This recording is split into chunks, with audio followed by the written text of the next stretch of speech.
front of you is quite the selection of hand planes. They're all united by the fact that they're all damaged. And that damage kind of ranges from flaws that a lot of people commonly fix or even ignore, to ones that would be considered catastrophic and would land the plane in the scrap pile. So let's kind of start with kind of some normal stuff. So it's my wooden joiner plane, normal checking in the end, nothing to worry about. Its real flaw is that it had a check running from the mouth, and all I had to do to fix that was slide in a plane shaving, glue it in there, been fine ever since. There's a nice continuous flat mouth, and when I lapped it flat, perfect, no issues. So that was a flaw that would cause a trouble, but has been repaired, no problem. Kind of going up from there, this Stanley number 3, this English-made one, if you look really carefully, right on the corner of the mouth, it is cracked. Maybe you'll be able to hear the pick slide on that. Crack radiating from the corner there, and you see all the time people online going, help, help, my plane is cracked. And the responses generally range from, it's fine, leave it alone, to probably start looking for a new one because it's junk. And I subscribe to the former camp, that is probably fine. Most of these have been cracked for decades, and people keep an eye on them, and most of the time they never get bigger. It's just cast iron did its thing, and they're not under enough stress usually to make them grow. And if it's working fine, leave it alone and enjoy it. That's my thought on that. So cast iron cracks and it breaks. That is its greatest flaw over wooden planes. And this one, my daily user number 4, probably World War II one even, you can see this nice chunk missing from the side wall, probably where someone dropped it and got super lucky that it did not fracture in half across the side. And it's nice and rounded over and warm, so this happened a very long time ago and continued to be used. That's great. This makes this much less collectible. Like most people would go, yuck, I don't want that. But does it affect its usability in the slightest? Definitely not. So if that's not a problem, well, what is? On this Sweetheart era number 5, which I haven't restored yet, but it will be, that people would go very squeamish about that. There's a chunk of cast iron cracked out from behind the iron in the mouth. And I haven't restored this one yet, but I'm going to make a bet that this plane still works, and that still works fine. That is my guess, because the front of the mouth is intact. That's what's pushing the wood fibers down to prevent tear out. I'm not that convinced that this is important, and if it is, I've got a pretty low-tech fix for that. But I can almost bet that this will work. But most people, you show this to them, this is instantly junk. This is completely uncollectible. This is a parts plane, is what most people would call this. But otherwise, it's in actually quite good condition. It looks awful right now, but the Japanning is pretty good. It's actually in better condition than my daily user was. So this one will actually clean up quite nice, I think. So if I'm not worried about that, and I think that might not even need repairing, what does need repairing? What is actually catastrophic? My daily user, Stanley Bedrock number 605, Sweetheart era even, might have noticed this stylish brass plate, and that is because this plane body hides a dirty, dirty secret. And that is, it is actually broken. When I bought it, this plane was so rusty that you couldn't see anything. Well, when I started to restore it and clean it up, I was like, wow, this feels, I don't know, it feels weird.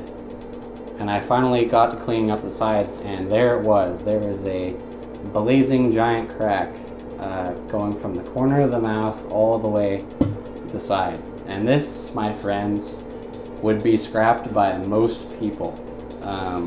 You show this to someone online, they go, oh, you either have to braze that and get it machined flat and spend hundreds of dollars, which it isn't worth, or it's a parts plane. Now, I got this for free, actually better than free. I got this in a lot of tools for 50 bucks and sold a bunch of stuff and actually came out on top, and I got this. So having nothing to lose, I gave it a shot, and I've heard this described as a bridging repair, and that is when you literally make a bridge of metal, drill and tap for fine machine screws, and I just did that. I think there were 1032 machine screws. Made this brass bridging plate. You can see 2023 that I date stamped. 2 years this has been going.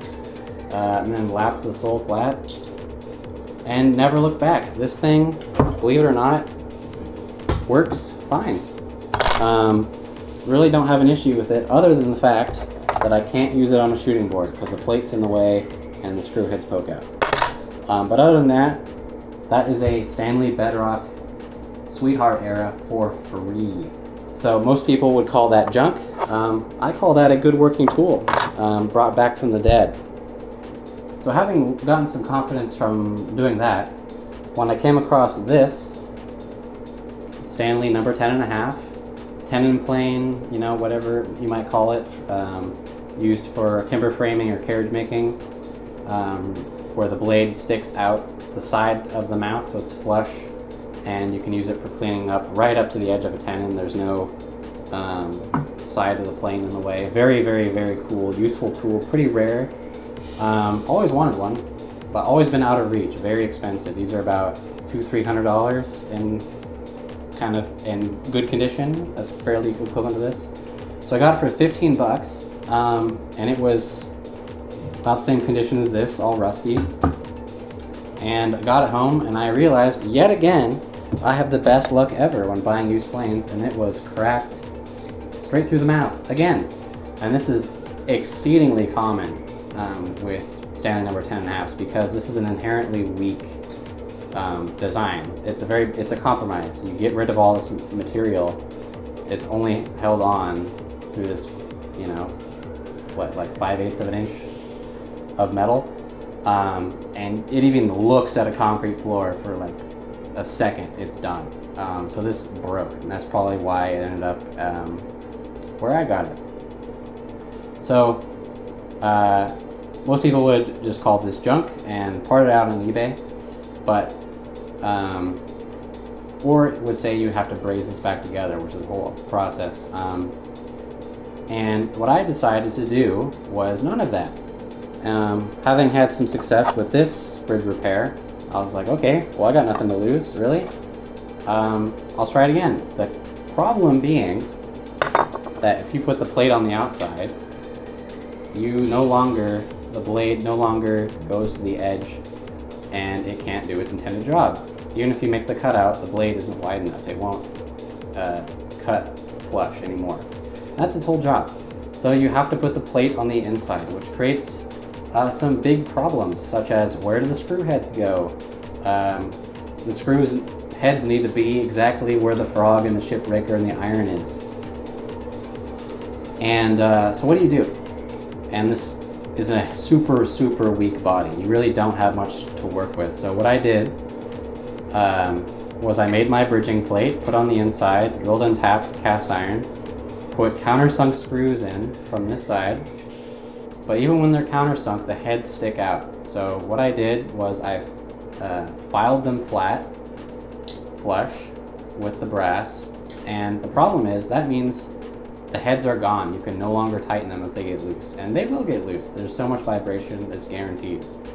So the solution that I came up with was this entire mating surface I covered in JB Weld, put it in the threads of the screws so they are ultra thread locked in there. They can never move. And that meant that when I filed the screw heads off, it is there forever. And I scored the brass and the cast iron to increase the interlock, so the JB Weld has something to grab onto. And the plate goes all the way from here to here, so there's quite a lot of surface area. There's 5 fasteners going through. And I did all of that while this was clamped to my glass lapping plate to keep the body as flat and square as possible. And then I came back, filed everything flush again, and if I take the iron out, which still comes out even with that extra thickness, of course it's a little tricky, I forget the trick every time, but there you go. There it is. I've never seen anyone do it this way ever, but I think it's actually a very legitimate repair, and the reason that this is possible is because the frog has some lateral adjustment side to side where it can be slid, and that's mostly due with manufacturing tolerance. They don't actually intend you to do that. But when you slide it all the way over to the side, that gives you the exact amount of room to use this brass plate. And I mean exact, you cannot make it any thicker. And that makes this all possible. If this frog was the exact width of the inside, you're screwed. This would never work. But because there's just enough room that lets you slide the plate in, put your screws in, file them flat with the plate, put your frog back in, and it works. Long story short, it works. This plane takes nice shavings. I lapped the bottom flat on the jig again. It needed almost nothing. It was not crazy out flat at all, and it's just rock solid. You would never know. When you use it, it's perfect. And that is all out of something that would have been thrown away. And honestly, I love this plane more than if you handed me a pristine condition one, because this one's mine. I brought it back from the dead. I think it has a very unique character, yeah, I think it's definitely a replicatable, if that's a word, something that you can do yourself, and really save planes that you would never be able to afford to have raised or wouldn't make sense, especially if you get them cheap. Like I said, $15 for a I don't know, around 1910-ish era Stanley 10.5. Yeah, you can get yourself a really, really good toolkit for cheap. Like this plane, $10. This one, free, $15, $17. This one was free, but that was a gift because I helped someone. And this one was probably $15 also. At the end of the day, it is a metal manufactured object like anything else, and can be repaired like any other metal manufactured object. There's lots of ways of skinning a cat.